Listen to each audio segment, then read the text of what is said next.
জাতির শ্রেষ্ঠ সন্তান আপনারা, আপনাদেরকে হেয় প্রতিপন্ন অপমান করা হয়েছে বলে আমি মনে করি। বিগত 17 বছরে বহু মুক্তিযোদ্ধা তালিকায় অন্তর্ভুক্ত করার মাধ্যমে এক প্রকার মুক্তিযোদ্ধাদের অর্থাৎ আপনাদেরকে, জাতির শ্রেষ্ঠ সন্তান আপনারা, আপনাদেরকে হেয় প্রতিপন্ন অপমান করা হয়েছে বলে আমি মনে করি। কারণ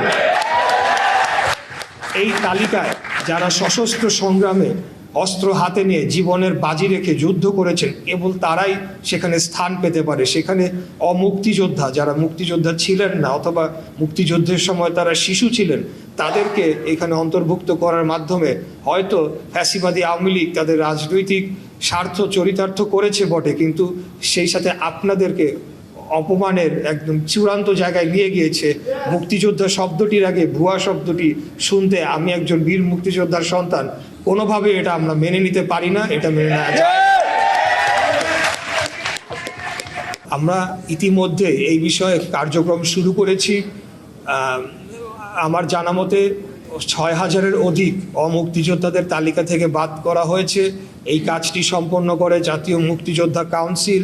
তারা যাচাই বাছাই সহ সমস্ত কিছু যাচাই শেষে যখন আমাদের মন্ত্রণালয়ে একটা সুপারিশ পাঠায়, সেই সুপারিশ আমরা তখন গ্যাজেট শাখায় পাঠিয়ে দিই। এটা হলো প্রক্রিয়া।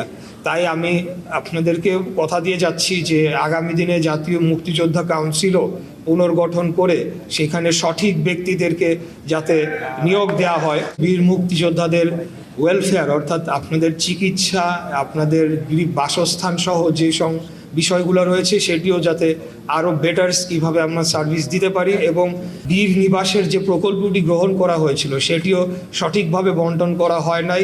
দলীয় লোকজনকে গৃহ নির্মাণ করে দেওয়া হয়েছে, বীর মুক্তিযোদ্ধারা সকলেই পান নাই। আর যাও নির্মাণ করা হয়েছে তাও একেবারে আপনার সেখানে দুর্নীতি লুটপাটের মাধ্যমে সেগুলো এখন প্রায় ভেঙে পড়ার দশা। তো এই বিষয়গুলো নিয়ে আমরা অবশ্যই মন্ত্রণালয় কাজ করবে। আমরা আমাদের জায়গা থেকে পলিসিগত যে দিক নির্দেশনা সেগুলো দিয়ে যাব।